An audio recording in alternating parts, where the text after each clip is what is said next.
Hello students, आज की class में हम फोकसिंग एडवर्ब्स के बारे में पढ़ेंगे। तो सबसे पहले हम ये जानने की कोशिश करते हैं कि फोकसिंग एडवर्ब होती क्या है। तो देखिए, कोई भी एडवर्ब जो सेंटेंस में कोई पर्टिकुलर पार्ट को फोकस करने का काम करती है, या हम ये भी कह सकते हैं कि जो एडवर्ब सेंटेंस के किसी पर्टिकुलर पार्ट की ओर हमारा ध्यान आकर्षित करती है, उसको हम फोकसिंग एडवर्ब कहते हैं। अब सवाल उठता है कि सेंटेंस में कौन से पार्ट को फोकसिंग एडवर्ब फोकस करती है, या सेंटेंस के किस पार्ट की ओर फोकसिंग एडवर्ब हमारा ध्यान आकर्षित कर सकती है, वो कौन कौन से पार्ट्स होते हैं। तो वो पार्ट्स वर्ब फ्रेजेज हो सकती हैं, नाउन फ्रेजेज हो सकती हैं, प्रीपोजिशनल फ्रेजेज हो सकती हैं, एडजेक्टिव फ्रेजेज हो सकती हैं और एडवर्बियल फ्रेजेज हो सकती हैं। तो सेंटेंस में इन पार्ट्स की ओर फोकसिंग एडवर्ब हमारा ध्यान आकर्षित कर सकती है, या ये कह सकते हैं कि फोकसिंग एडवर्ब सेंटेंस के इन पार्ट्स को फोकस करने का काम कर सकती है। जैसे एक एग्जांपल देखिए, I know that Kamal is coming to the party. अब इस सेंटेंस में कोई भी एडवर्ब यूज नहीं की गई है, लेकिन इसी सेंटेंस को आप दोबारा देखें, I know that Kamal is coming to the party. फ़िलहाल इस सेंटेंस में कोई एडवर्ब नहीं है, लेकिन अगर हम यहाँ पे एटलीस्ट ऐड कर देते हैं कमल से पहले, तो ये सेंटेंस बन जाता है I know that at least Kamal is coming to the party. अब यहाँ पे जो एटलीस्ट जो एडवर्ब है, ये सेंटेंस में कमल नाउन को फोकस कर रही है, मतलब कमल जो नाउन है इसकी ओर हमारा ध्यान आकर्षित करने का काम कर रही है। तो यहाँ पे ये फोकसिंग एडवर्ब है। तो हम कह सकते हैं कि जो एटलीस्ट जो एडवर्ब है, ये इस सेंटेंस में किस पार्ट को फोकस कर रही है, कमल को, जो कि नाउन है। तो फोकसिंग एडवर्ब्स नाउन फ्रेजेस को भी फोकस कर सकती हैं। वैसे तो फोकसिंग एडवर्ब का काम वर्ब फ्रेजेस को फोकस करना होता है, लेकिन noun phrase, adjective phrase, adverb phrase, prepositional phrases, इन सभी को फोकस कर सकती है फोकसिंग एडवर्ब। अब देखते हैं फोकसिंग एडवर्ब्स के कितने टाइप्स होते हैं, मतलब अलग अलग फोकसिंग एडवर्ब्स क्या क्या काम कर सकती हैं सेंटेंस में। तो सभी जो फोकसिंग एडवर्ब्स होती हैं, वो उनका एक ही काम होता है कि किसी इन्फॉर्मेशन को फोकस करना, ठीक है। लेकिन कुछ फोकसिंग एडवर्ब्स वो एडवर्ब्स होती हैं जो सेंटेंस में किसी ऐसी इन्फॉर्मेशन को फोकस करती हैं, या हम कह सकते हैं किसी ऐसी इन्फॉर्मेशन की तरफ हमारा ध्यान आकर्षित करती हैं जो सेंटेंस में ऐड की गई होती है। ये हम अभी एग्जांपल्स के द्वारा सीखेंगे, लेकिन पहले आप ये चीज़ समझ लीजिए कि फोकसिंग एडवर्ब्स काम क्या कर सकती हैं। तो कुछ फोकसिंग एडवर्ब्स ऐसी होती हैं जो सेंटेंस में कोई इन्फॉर्मेशन ऐड की गई होती है, उसको फोकस करने का काम करती हैं। कुछ फोकसिंग एडवर्ब्स ऐसी होती हैं जो सेंटेंस में कोई ऐसी इन्फॉर्मेशन को फोकस करने का काम करती हैं जो लिमिटेड है या पार्शियली लिमिटेड है। इसके अलावा कुछ फोकसिंग एडवर्ब्स ऐसी भी होती हैं जो ऐसी इन्फॉर्मेशन को फोकस करती हैं जो नेगेटिव है। इसके अलावा कुछ फोकसिंग एडवर्ब्स ऐसी भी होती हैं जो ऐसी इन्फॉर्मेशन को फोकस करती हैं जो किसी चॉइस को प्रेजेंट करती हैं। और लास्ट में है कुछ फोकसिंग एडवर्ब्स ऐसी भी होती हैं जो ऐसी इन्फॉर्मेशन को फोकस करती हैं जो सरप्राइजिंग होती हैं। तो इस प्रकार से जो फोकसिंग एडवर्ब्स होती हैं वो ऐसी इन्फॉर्मेशंस को फोकस करने का काम करती हैं, या हम कह सकते हैं कि इन इन्फॉर्मेशंस को जो है इन इन्फॉर्मेशंस की ओर हमारा ध्यान आकर्षित कर सकती हैं। आइए वन बाय वन इन सभी के बारे में पढ़ते हैं। सबसे पहले लेते हैं एडिंग इन्फॉर्मेशन, मतलब फोकसिंग एडवर्ब्स किसी ऐसी इन्फॉर्मेशन को किस प्रकार फोकस करती हैं जो ऐड की गई है। तो when we want to emphasize information, जब हम किसी ऐसी इन्फॉर्मेशन को एम्फेसाइज करना चाहते हैं that is being added to previous information, जो किसी प्रीवियस इन्फॉर्मेशन के साथ ऐड की गई है, तो we can use the following focusing adverbs. तो ये काम हम इन एडवर्ब्स के द्वारा जो है कर सकते हैं, ये फोकसिंग एडवर्ब्स कहलाती हैं। तो एक बार फिर समझने की कोशिश कीजिए, when we want to emphasize information, कि जब हम किसी ऐसी इन्फॉर्मेशन को एम्फेसाइज करना चाहते हैं that is being added to previous information, जो प्रीवियस इन्फॉर्मेशन के साथ ऐड की गई है, ठीक है। तो इसके लिए ये काम हम किन फोकसिंग एडवर्ब्स के द्वारा कर सकते हैं, ये आल्सो, एज वेल एज और ट्रू। चलिए कुछ एग्जांपल्स लेते हैं। Kamal is coming to the party and is also bringing Saral. अब यहाँ पे आप देख पा रहे हैं कि ये Kamal is coming to the party एक इन्फॉर्मेशन है, ठीक है, और दूसरी इन्फॉर्मेशन है इज ब्रिंगिंग सरल। तो ये जो इन्फॉर्मेशन है, ये जो इन्फॉर्मेशन आप देख रहे हैं, ये ऐड की गई है प्रीवियस इन्फॉर्मेशन में, मतलब इस इन्फॉर्मेशन में, और ऐड करने के लिए कंजंक्शन यूज किया गया एंड। ठीक है, अब इस इन्फॉर्मेशन को फोकस करने का काम कर रही है आल्सो, जो कि फोकसिंग एडवर्ब है। ओके, तो यहाँ पे the focusing adverb also adds emphasis to the entire verb phrase. तो यहाँ पे जो आल्सो जो फोकसिंग एडवर्ब है वो इस सारी वर्ब फ्रेज को फोकस करने का काम कर रही है। नेक्स्ट एग्जांपल देखिए, Sohan is coming to the party and Mohan is coming too. अब यहाँ पे ये एक इन्फॉर्मेशन है और ये भी एक इन्फॉर्मेशन है, मोहन इज़ कमिंग। अब ये जो इन्फॉर्मेशन है ये इस इन्फॉर्मेशन में ऐड की गई है और ऐड करने के लिए एंड कंजंक्शन का यूज़ किया गया है। अब इस इन्फॉर्मेशन को, ठीक है, इस इन्फॉर्मेशन को फोकस करने का काम कर रही है टू एडवर्ब। ठीक है, अब ये जो टू एडवर्ब है ये हमारा ध्यान इस इन्फॉर्मेशन की ओर खींच रही है। तो ये यहाँ पे ये टू जो फोकसिंग एडवर्ब है ये इस इन्फॉर्मेशन को फोकस करने का काम कर रही है, तो यहाँ पे ये फोकसिंग एडवर्ब है। उसके बाद देखते हैं कि फोकसिंग एडवर्ब किसी ऐसी इन्फॉर्मेशन को किस प्रकार से फोकस करती है, या किसी ऐसी इन्फॉर्मेशन की ओर हमारा ध्यान किस प्रकार से आकर्षित करती है जो लिमिट को प्रेजेंट करती है। तो when we want to emphasize information, जब हम किसी ऐसी इन्फॉर्मेशन को एम्फेसाइज करना चाहें दैट प्रेजेंट्स लिमिट्स, तो लिमिट्स को प्रेजेंट करती है, तो इसके लिए हम ये फोकसिंग एडवर्ब यूज कर सकते हैं, alone, but, exactly, exclusively, just, merely, not only, only, precisely, purely, simply और सोली। ठीक है, तो ये जो एडवर्ब्स हैं आप देख पा रहे हैं, ये जो एडवर्ब्स हैं इनका यूज हम कब करते हैं, जब हम किसी ऐसी इन्फॉर्मेशन को एम्फेसाइज करना चाहें जो लिमिट्स प्रेजेंट करती है, मतलब जो लिमिट का बोध कराती है, हमें एक सीमा का बोध कराती है। तो चलिए इस चीज़ को बेहतर ढंग से कुछ एग्जांपल्स के द्वारा समझते हैं। जैसे ये एग्जांपल देखिए, just Kamal is coming to the party.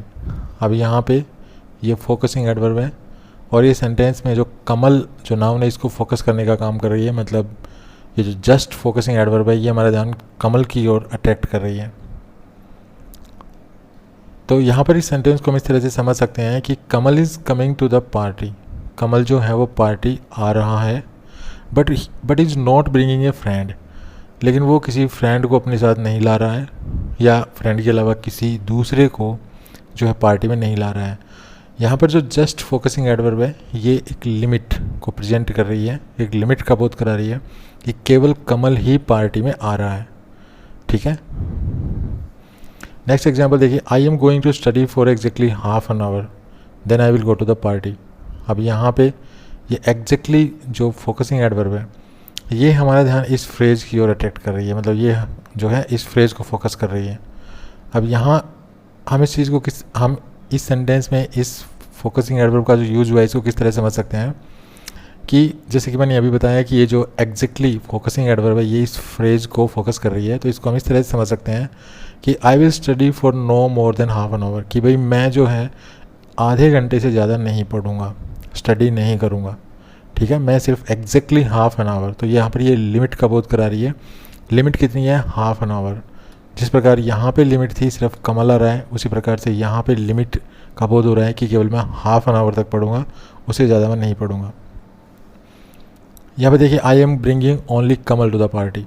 अब यहाँ पे ये फोकसिंग एडवर्ब है और यहाँ पर ये इस कमल नाउन को फोकस कर रही है। तो यहाँ पे हम इस सेंटेंस को किस प्रकार समझ सकते हैं कि I am not bringing anybody else, मतलब I am bringing only Kamal to the party, मैं पार्टी में केवल कमल को ला रहा हूँ। इसका मतलब ये है कि यहाँ पे एक लिमिट तय कर दी मैंने कि मैं कमल के अलावा किसी को नहीं लाऊंगा। ठीक है, मैं केवल कमल को ला रहा हूँ। तो इस प्रकार से ये फोकसिंग एडवर्ब्स किसी ऐसी इन्फॉर्मेशन को भी फोकस करती हैं जो लिमिट को प्रेजेंट करती है, मतलब जो एक लिमिट का बोध कराती हैं। अब इस एग्जाम्पल को देखिए, the party starts at precisely 10 o'clock। जो पार्टी है वो प्रिसाइजली 10 o'clock पे मतलब शुरू हो जाएगी, प्रिसाइजली मतलब एकदम। तो यहाँ पे जो प्रिसाइजली फोकसिंग एडवर्ब है ये इस फ्रेज को फोकस कर रही है कि प्रिसाइजली 10 o'clock, इसका मतलब है ना 10 o'clock से पहले ना 10 o'clock के बाद। तो यहाँ पर एक लिमिट तय कर दी गई है कि 10 o'clock, बस इससे पहले भी नहीं इससे बाद में भी नहीं। ठीक है, तो यहाँ पर आप इन सभी सेंटेंसेस में देख पा रहे हैं कि ये जो फोकसिंग एडवर्ब है, यहाँ पे जो फोकसिंग एडवर्ब है ये लिमिट तय कर रही है किसके लिए, सिर्फ कमल के लिए। भाई मैं कमल को पार्टी, मतलब कमल ही पार्टी में आ रहा है और कोई पार्टी में नहीं आ रहा है, और वो नाव कमल किसी को पार्टी में किसी को ला रहा है, तो लिमिट तय कर दी यहाँ पे। यहाँ पर जो एग्जैक्टली फोकसिंग एडवर्ब है ये यहाँ पे सिर्फ हाफ एन आवर तक स्टडी करने की बात कर रही है। मतलब एग्जैक्टली हाफ एन आवर का मतलब है सिर्फ हाफ एन आवर, मतलब आधे घंटे में स्टडी करूँगा। तो यहाँ पे लिमिट का बोध करा रही है कि हाफ एन आवर तक मैं स्टडी करूँगा। यहाँ पे लिमिट का बोध करा रही है कि केवल कमल जो है पार्टी में आएगा। यहाँ पे लिमिट का बोध करा रही है कि केवल मैं सिर्फ कमल को ही पार्टी में लाऊंगा और किसी को नहीं लाऊंगा। यहाँ पर ये लिमिट का बोध करा रही है कि मैं केवल 10 बजे तक, जो पार्टी है वो 10 बजे शुरू हो जाएगी, 10 बजे से ना पहले ना बाद में। तो इस प्रकार से जो फोकसिंग एडवर्ब्स हैं वो इस प्रकार से ऐसी इन्फॉर्मेशन को फोकस करने का काम करती हैं जो लिमिट को प्रेजेंट करती है, जो लिमिट का बोध कराती है। आइए अब देखते हैं कि हम फोकसिंग एडवर्ब्स का यूज़ पार्शियली लिमिटिंग इन्फॉर्मेशन को फोकस करने के लिए किस प्रकार से करते हैं। तो देखिए, sometimes we want to emphasize information, कई बार क्या होता है कि हम ऐसी इन्फॉर्मेशन को एम्फेसाइज करना चाहते हैं that is not completely limited, जो लिमिटेड तो होती है लेकिन कम्प्लीटली लिमिटेड नहीं होती है, बट रादर पार्शियली लिमिटेड। इसके विपरीत पार्शियली लिमिटेड इन्फॉर्मेशन होती है। For that purpose we can use the following focusing adverbs, और ऐसी इन्फॉर्मेशन को फोकस करने के लिए मीन्स वो इन्फॉर्मेशन जो कम्प्लीटली लिमिटेड नहीं हो, पार्शियली लिमिटेड हो, तो ऐसी इन्फॉर्मेशन को फोकस करने के लिए हम कौन सी फोकसिंग एडवर्ब का यूज़ करेंगे, वो फोकसिंग एडवर्ब्स ये हैं। तो जैसा कि आप देख पा रहे हैं, chiefly, specially, mainly, mostly, notably, particularly, in particular, predominantly, primarily, at least, for the most part, by and large. तो ये वो फोकसिंग एडवर्ब्स हैं जिनके द्वारा हम किसी ऐसी इन्फॉर्मेशन को फोकस कर सकते हैं जो कम्प्लीटली लिमिटेड नहीं है बल्कि पार्शियली लिमिटेड होती है। तो चलिए ये चीज़ हम कुछ एग्जांपल्स के द्वारा समझते हैं। तो ये एग्जांपल देखिए, I want everybody to come to the party specially Kamal. तो इस सेंटेंस में ये जो स्पेशली एडवर्ब है इसको फोकसिंग एडवर्ब कहेंगे क्योंकि इसके द्वारा हम कमल नाउन को फोकस कर रहे हैं। ठीक है, तो यहाँ पे सबसे पहले तो मैंने एक लिमिट तय कर दी कि मैं चाहता हूँ पार्टी में कौन आए, स्पेशली कमल। तो यहाँ पे एक लिमिट तय कर दी मैंने, लेकिन ये जो लिमिट है ये कंप्लीट लिमिटेड नहीं है। ठीक है ना, क्योंकि एक तरफ तो मैं कह रहा हूँ कि कमल पार्टी में आए मैं चाहता हूँ, दूसरी तरफ मैं ये कह रहा हूँ कि पार्टी में प्रत्येक व्यक्ति आए। तो एक तरफ तो मैं सभी को पार्टी में आमंत्रित कर रहा हूँ और दूसरी तरफ मैं एक लिमिट भी बता रहा हूँ कि स्पेशली कमल, मतलब विशेष रूप से कमल आए।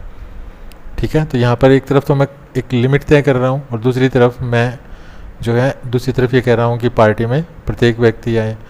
तो इसको हम इस तरह से इंटरप्रेट कर सकते हैं कि I want everybody to come to the party. ठीक है ना, मैं चाहता हूँ कि प्रत्येक व्यक्ति पार्टी में आए, but I want Kamal to come the most, लेकिन मैं चाहता हूँ कि कमल जो है ना वो ज़रूर आए। तो एक तरफ तो मैं लिमिट तय कर रहा हूँ कि कमल पार्टी में सबसे ज़रूरी है उसका आना, लेकिन उसकी बजाय दूसरी तरफ मैं ये भी कह रहा हूँ कि प्रत्येक व्यक्ति पार्टी में आए। तो ये पार्शियल लिमिटिंग इन्फॉर्मेशन है। उसके बाद देखिए, they played mostly classical music at the party, उन्होंने विशेष रूप से पार्टी में क्लासिकल म्यूजिक बजाया। तो एक तरफ तो मैं लिमिट तय कर रहा हूँ कि जो कैसा म्यूजिक बजाया, क्लासिकल म्यूजिक। ठीक है, अब यहाँ पे ये फोकसिंग एडवर्ब है और ये फोकसिंग एडवर्ब जो है इस क्लासिकल म्यूजिक इस फ्रेज को फोकस कर रही है। तो यहाँ पे एक लिमिट तय की जा रही है कि they played mostly classical music, लेकिन मोस्टली क्लासिकल म्यूजिक उन्होंने बजाया पार्टी में, लेकिन इसका ये मतलब नहीं है कि लिमिट तय कर दी कि क्लासिकल म्यूजिक ही बजाया। ये लिमिट का बोध तो करवा, यहाँ पर लिमिट का बोध तो हो रहा है, लेकिन ये लिमिट कंप्लीट लिमिट नहीं है, क्योंकि क्लासिकल म्यूजिक के अलावा दूसरे टाइप्स के जो म्यूजिक्स हैं वो भी पार्टी में बजाए गए। तो यहाँ पर ये पार्शियल लिमिटिंग इन्फॉर्मेशन है। ठीक है, ये पार्शियली लिमिटिंग इन्फॉर्मेशन है यहाँ पे। तो इस सेंटेंस को हम इस तरह से इंटरप्रेट कर सकते हैं कि they played several types of music, उन्होंने कई प्रकार के म्यूजिक जो है पार्टी में बजाई, but most of it was classical, लेकिन सबसे ज़्यादा क्लासिकल बजाया। ठीक है ना, तो एक तरफ तो हमने यहाँ पे लिमिट तय कर दी कि classical music, mostly classical music था, लिमिट तय कर दी, लेकिन दूसरी तरफ हम ये भी कर रहे हैं कि क्लासिकल म्यूजिक तो बजाया, लेकिन उसके साथ साथ सेवरल टाइप्स ऑफ म्यूजिक और भी बजाए। मतलब नेक्स्ट देखिए, the people coming to the party are going to be predominantly students, मतलब कि पार्टी में जाने वाले जो लोग थे वो विशेष रूप से स्टूडेंट्स थे। तो यहाँ पर ये फोकसिंग एडवर्ब है जो स्टूडेंट्स को फोकस कर रही है। लेकिन यहाँ पे जो फोकसिंग एडवर्ब है ये एक ऐसी इन्फॉर्मेशन को फोकस कर रही है जो लिमिटेड है, ठीक है ना, जो लिमिट का बोध करा रही है कि लिमिट, किस लिमिट का बोध करा रही है, लिमिट क्या है, स्टूडेंट्स, ठीक है ना। The people coming to the party, जो पार्टी में जो लोग आ रहे हैं वो क्या है, प्रीडोमिनेटली स्टूडेंट्स, मतलब ज़्यादातर स्टूडेंट्स हैं। तो यहाँ पे जो लिमिट का बोध हो रहा है वो लिमिट क्या है, वो स्टूडेंट्स है। लेकिन स्टूडेंट्स ही पार्टी में नहीं आ रहे हैं, बल्कि there are a variety of people coming to the party, मतलब और भी प्रकार के लोग पार्टी में आ रहे हैं। तो एक तरफ तो लिमिट का बोध हो रहा है यहाँ पे कि भाई लिमिट क्या है कि स्टूडेंट्स आ रहे हैं पार्टी में, दूसरी तरफ दूसरे लोग भी आ रहे हैं, ये भी बताया जा रहा है। तो यहाँ पर ये पार्शियली लिमिटिंग इन्फॉर्मेशन का बोध यहाँ पे हो रहा है। तो इस तरह से कुछ फोकसिंग एडवर्ब्स ऐसी होती हैं जो पार्शियली लिमिटिंग इन्फॉर्मेशन का बोध कराने के लिए यूज की जाती हैं। इसके अलावा कुछ फोकसिंग एडवर्ब्स ऐसी भी होती हैं जो नेगेटिव स्टेटमेंट की ओर हमारा ध्यान जो है अट्रैक्ट करती है, नेगेटिव स्टेटमेंट्स को फोकस करने का काम भी करती हैं। तो ऐसी फोकसिंग एडवर्ब्स में जो एडवर्ब है वो है नीदर। जैसे एग्जांपल देखिए, नीदर कमल नॉर सरल turned up at the party. तो यहाँ पे जो टर्न्ड अप है इसका मतलब होता है रीच्ड, मतलब नीदर कमल नॉर सरल रीच्ड द पार्टी, ठीक है ना, तो कमल ना सरल जो है पार्टी में पहुँचे। इस सेंटेंस को हम ऐसे भी लिख सकते हैं, Kamal didn't turn up to the party and neither did Saral. यहाँ पर जो नीदर है ये एक फोकसिंग एडवर्ब है, यहाँ पे नॉर एक कंजंक्शन है, ठीक है। तो यहाँ पे जो नीदर है ये फोकसिंग एडवर्ब है और ये किसको फोकस करिए, इस कमल नाउन को, ठीक है। तो यहाँ पर जो नीदर फोकसिंग एडवर्ब है ये एक नेगेटिव स्टेटमेंट को जो है फोकस करने का काम कर रही है। इसके अलावा अगर मान लीजिए हमारे पास दो चीज़ें हैं और उनमें से हम एक को फोकस करना चाहें, एक की तरफ अगर हम ध्यान आकर्षित करना चाहें, तो ये काम भी हम फोकसिंग एडवर्ब के द्वारा कर सकते हैं। तो ये काम करने के लिए जो एडवर्ब होती है वो होती है ईदर। जैसे एग्जांपल देखिए, यू कैन ब्रिंग ईदर कमल और सरल टू द पार्टी। तो यहाँ पे ये जो ईदर है ये फोकसिंग एडवर्ब है और ये कमल को फोकस करने के लिए यूज़ की गई है। तो यहाँ पे बताया गया है कि हमारे पास दो चॉइसेस हैं, कमल और सरल, लेकिन हम किसको ला सकते हैं, या तो कमल को या सरल को। तो इस प्रकार से यहाँ पर ये चॉइस को रिप्रेजेंट किया जा रहा है। यहाँ पे it means you have to choose one friend to bring, मतलब आपको ये चूज़ करना है कि आपके पास अगर दो फ्रेंड्स हैं तो आप उनमें से एक को ला सकते हैं, आप दोनों को नहीं ला सकते हैं। तो यहाँ पर ये चॉइस को रिप्रेजेंट किया जा रहा है कि कमल और सरल में आप एक को पार्टी में ला सकते हैं। तो यहाँ पर ये जो ईदर एडवर्ब होती है ये फोकसिंग एडवर्ब का काम करती है। नेक्स्ट है सरप्राइज़। कुछ फोकसिंग एडवर्ब्स ऐसी होती हैं जो ऐसी इन्फॉर्मेशन को प्रेजेंट करती हैं, ऐसी इन्फॉर्मेशन को फोकस करती हैं जो सरप्राइजिंग होती है, ठीक है। तो when we want to show that a particular piece of information is surprising, जब हम ये शो करना चाहिए कि कोई एक particular type of information surprising है, तो हम ऐसा फोकसिंग एडवर्ब इवन के द्वारा कर सकते हैं। जैसे even Kamal was at the party, तो इसका मतलब क्या है कि coming of Kamal to the party was unexpected. Kamal का पार्टी में आना अनएक्सपेक्टेड था, but surprisingly he was present. लेकिन आश्चर्य की बात यह है कि वो पार्टी में प्रेजेंट था। तो इस प्रकार जो इवन है यहाँ पे ये फोकसिंग एडवर्ब है जो ये जो पूरी स्टेटमेंट है कमल वाज एट द पार्टी, इस सारे को फोकस कर रही है। उसके बाद हम देखते हैं प्लेसमेंट की फोकसिंग एडवर्ब्स को हम कहाँ रखते हैं। तो इसके लिए आपको ये ध्यान रखना है कि जो फोकसिंग एडवर्ब्स है, सबसे पहले तो आपको फोकसिंग एडवर्ब्स उसी पार्ट के पास, सेंटेंस में उसी पार्ट के पास उनको रखना है जिस पार्ट को वो फोकस कर रही हैं, मतलब जिस पार्ट को आप फोकसिंग एडवर्ब के द्वारा फोकस करवाना चाहते हैं। जैसे देखिए, only Kamal can play piano for his friends at the party. तो सेंटेंस क्या है, only Kamal can play piano for his friends at the party.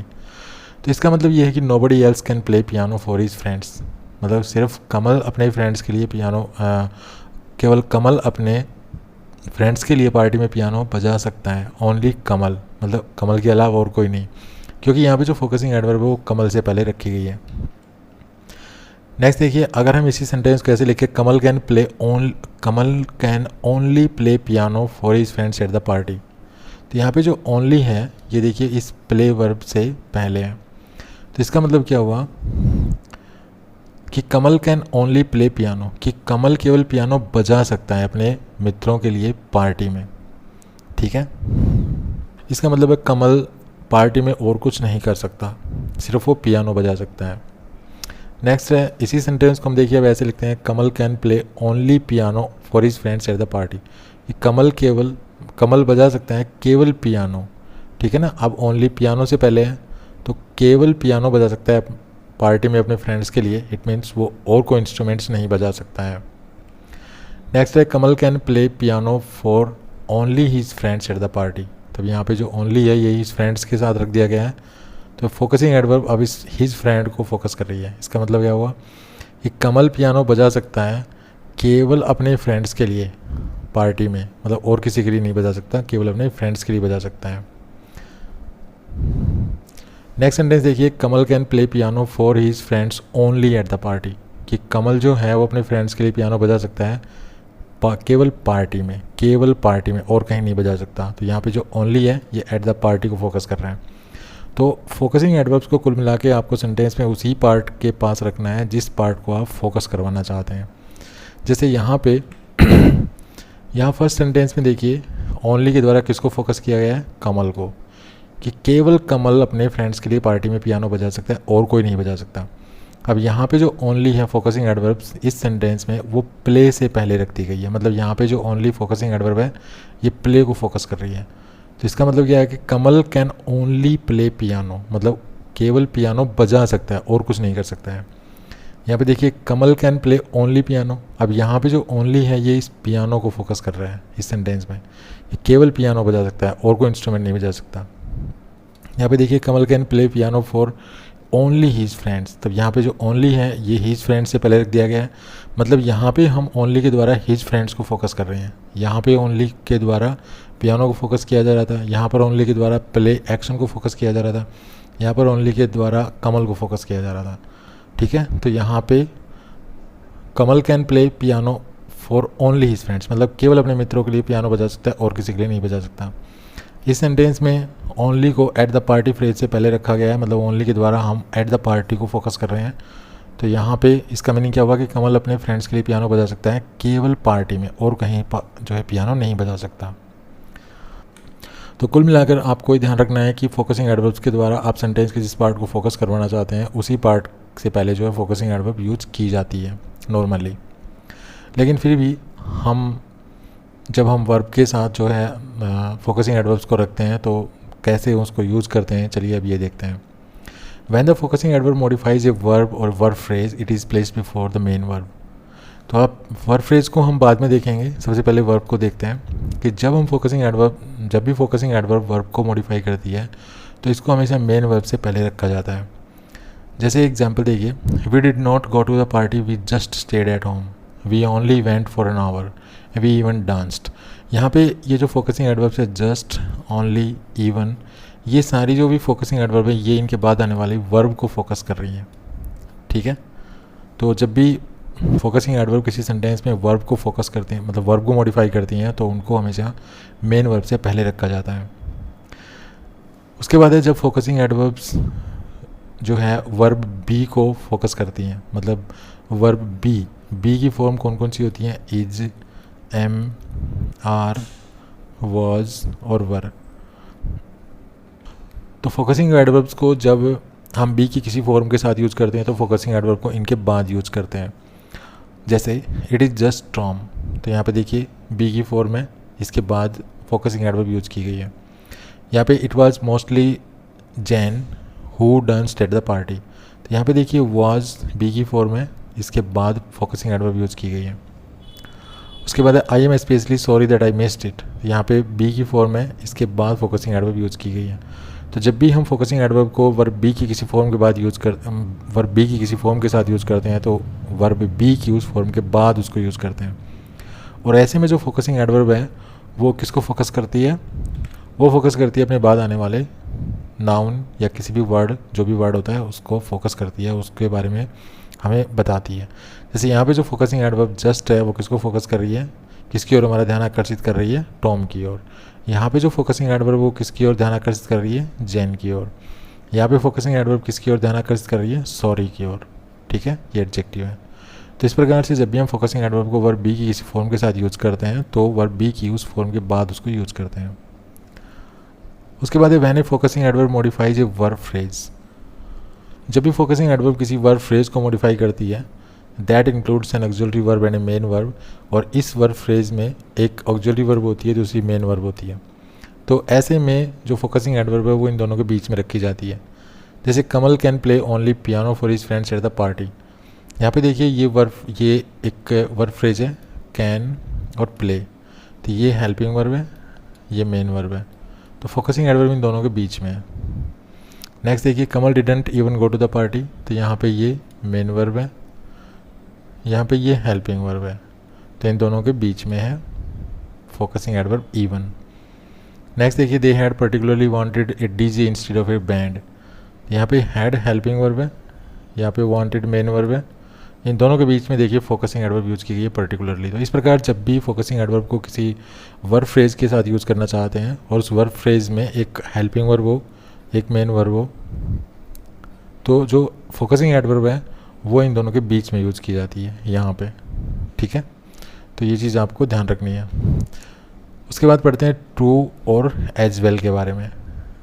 देखिए अभी हमने क्या पढ़ा है, जो अभी हमने बातें पढ़ी हैं फोकसिंग एडवर्ब के बारे में, कि फोकसिंग एडवर्ब अगर अकेली वर्ब के साथ यूज़ की जाएगी, मान लीजिए किसी ऐसे सेंटेंस में हम फोकसिंग एडवर्ब यूज़ करते हैं जिसमें केवल एक सिंगल वर्ब है और वो फोकसिंग एडवर्ब उसी वर्ब को मॉडिफाई कर रही है, उसी वर्ब को फोकस कर रहे हैं, या हम ये कह सकते हैं कि फोकसिंग एडवर्ब के द्वारा हम उसी वर्ब को फोकस करना चाहते हैं, ठीक है। तो हम किसी ऐसे सेंटेंस में फोकसिंग एडवर्ब यूज़ कर रहे हैं जिसमें सिंगल वर्ब है, मतलब जो वर्ब है वो सिंगल वर्ड का है, तो ऐसे में फोकसिंग एडवर्ब को उस वर्ब से पहले यूज़ करते हैं।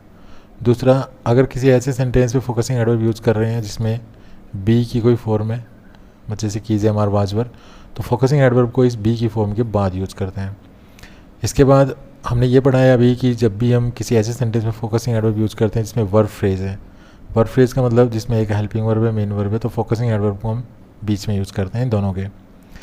लेकिन इस रूल का एक अपवाद है, एक एक्सेप्शन है। वो क्या है कि द फोकसिंग एडवर्ब्स ट्रू और एज वेल, ये नॉर्मली जो है सेंटेंस के लास्ट में यूज़ किए जाते हैं। जैसे Tom is going to the party and James is going too, तो यहाँ पे देखिए जो टू फोकसिंग एडवर्ब है ये इस क्लॉज के लास्ट में है। इसी प्रकार देखिए I want to go to the party as well, यहाँ पे ये एक पूरी क्लॉज है और ये फोकसिंग एडवर्ब है, इसको सेंटेंस के लास्ट में यूज़ किया गया। तो इस प्रकार से टू और एज वेल सेंटेंस के लास्ट में यूज होती हैं। उसके बाद है आल्सो के बारे में एक इंपॉर्टेंट पॉइंट जो आपको याद रखना है कि also does not always function as a focusing adverb, कि आल्सो जो है वो हमेशा फोकसिंग एडवर्ब का काम नहीं करता है। It can also be used as a conjunctive adverb, या एक कंजंक्टिव एडवर्ब का काम भी करता है। कंजंक्टिव एडवर्ब क्या होता है कि दो इंडिपेंडेंट क्लॉजेज होती हैं, उन क्लॉजेज को आपस में जोड़ने का काम कंजंक्टिव एडवर्ब्स करती हैं। तो यहाँ पर ये एक क्लॉज है, ये इंडिपेंडेंट क्लॉज है, यहाँ पर ये भी इंडिपेंडेंट क्लॉज है, इन दोनों को जोड़ने का जो काम है वो आल्सो यहाँ पे कर रहा है, तो आल्सो यहाँ पे एक कंजंक्टिव एडवर्ब कही जाएगी।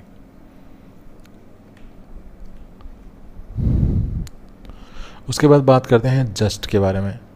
देखिए the word just also has different functions and meanings, जो शब्द जस्ट होता है उसके भी डिफरेंट फंक्शंस होते हैं, डिफरेंट मीनिंग्स होते हैं। जब तक हम इन मीनिंग्स को नहीं समझेंगे हम जस्ट को सही तरह से यूज़ नहीं कर पाएंगे। तो इनके मीनिंग को समझना बहुत ज़रूरी है कि जस्ट के डिफरेंट फंक्शंस और मीनिंग्स क्या होते हैं। तो वी हैव ऑलरेडी सीन, हम ये तो पहले ही देख चुके हैं, that when used as a focusing adverb, जब हम जस्ट को as a focusing adverb use करते हैं तो just can limit the phrase it points to, तो जस्ट उस फ्रेज को लिमिट करता है जिसके लिए यूज़ किया जाता है। In the same way as only और मेयरली, मतलब ऐसे में इसका जो अर्थ होता है वो ओनली या मेयरली होता है। मतलब जस्ट को जब हम as a focusing adverb use करते हैं तो यह उस फ्रेज को लिमिट करता है जिस फ्रेज के लिए यूज़ किया जा रहा है, जिस फ्रेज को हम इस फोकसिंग एडवर्ब के द्वारा जो है फोकस करना चाहते हैं। और उस समय इसका जो मीनिंग होता है वो ओनली या मेयरली हो सकता है। लेकिन इसके यही मीनिंग नहीं होते हैं, इसके कुछ और भी मीनिंग्स होते हैं। जैसे जस्ट को हम रिसेंटली के अर्थ में भी यूज़ करते हैं, जैसे I just got home, it means I recently got home.